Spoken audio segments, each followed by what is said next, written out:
Mga kababayan, I'm here now sa GJ Grill, and I would like you to introduce the owner of this Filipino restaurant. They call it A Taste of Bacolod, City of Philippines.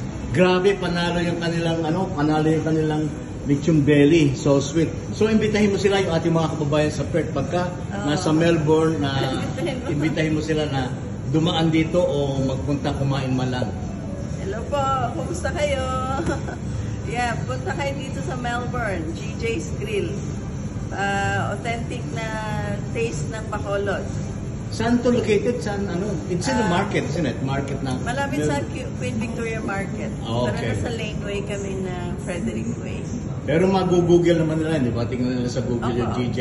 Yeah. Grabe, panalo. Tignan nyo mga kababayan. Ako hindi nagre-recommend pagka hindi masarap ang pagkain. Pero yung lechon belly, yung kanilang sinigang ice, fantastic. So nice. So, pagka nasa Melbourne kayo mga kababayan, don't forget GJ restaurant o grill. GJ's Grill. Yan, masarap. Fully recommended ko.